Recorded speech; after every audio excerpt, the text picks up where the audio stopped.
So you know what I've been doing? Going through my address book and crossing out the dead people. You do that? That's a lot of fun, isn't it? Gives you a good feeling. Kind of gives you a feeling of power.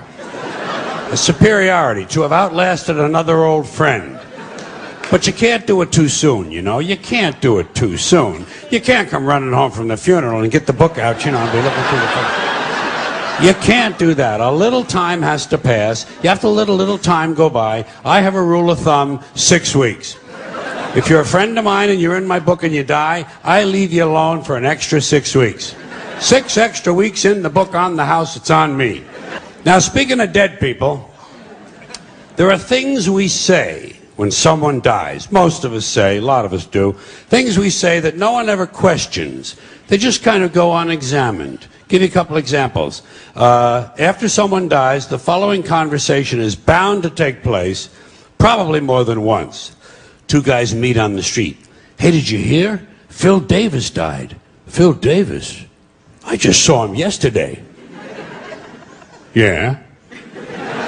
Didn't help. He died anyway. Apparently, the simple act of your seeing him did not slow his cancer down. In fact, it may have made it more aggressive. You know, you could be responsible for Phil's death. How do you live with yourself? Here's another thing they say after a death. This is usually said to the surviving spouse. Listen, if there's anything I can do, anything at all, please don't hesitate to ask. What are you going to do, a resurrection? This ain't the fucking New Testament, you know. You know what you tell a guy like that who wants to help? Oh, fine, why don't you come over this weekend? You can paint the garage. Bring your plunger. The upstairs toilet overflowed and there's shit all over the floor up there. Do you drive a tractor? Good, that'll come in handy. The North 40 needs a lot of attention. Bring your chainsaw and your pickaxe. We're going to put your ass to work. He wants to help? Fuck him. Call his bluff. Call his bluff. Don't hesitate to ask. The nerve of these pricks.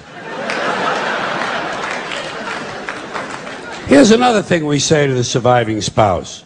I'm keeping him in my thoughts. Where? Where exactly in your thoughts does he fit? In between my ass hurts from this chair and let's fuck the waitress?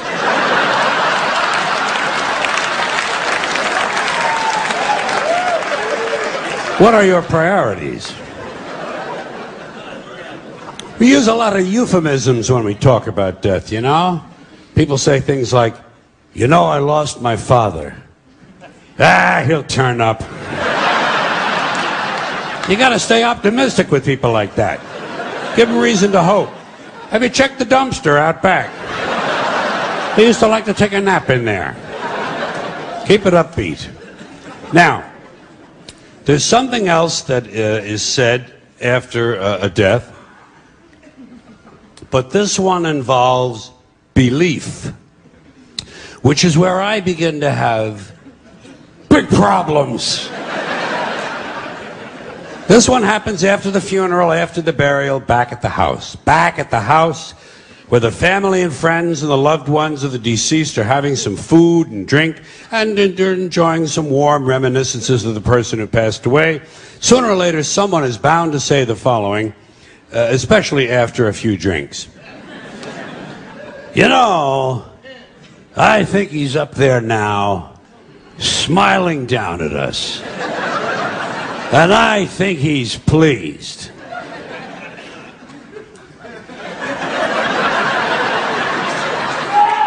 Now, first of all, there is no up there. No. For people to be smiling down from.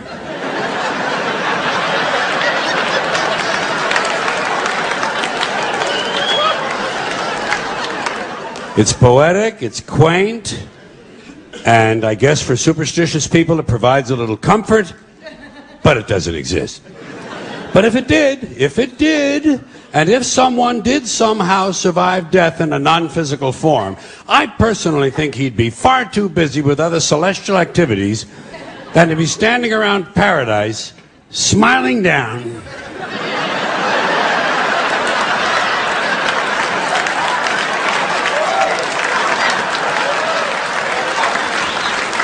On live people. What kind of a fucking eternity is that? And why is it no one ever says, I think he's down there now, smiling up at us? Apparently it never occurs to people that their loved ones might be in hell. Your parents could be in hell right now. Your parents and your father for sure. Oh shit, hell is full of dads. Full of dads. Even the ones who took you to the ball game. Just for beating the shit out of you once too often. And fucking the neighbor lady. And fucking the neighbor dog. And who knows, maybe even fucking the UPS man. We'll never know what mischief Dad was up to. Parents in heaven. Parents in hell, excuse me. Kind of gives me a nice feeling, you know? Grandparents in hell. Picture that. Picture your grandmother in hell. Baking pies without an oven. And if someone were in hell, I doubt very seriously he'd be smiling. I think he's down there now, screaming up at us.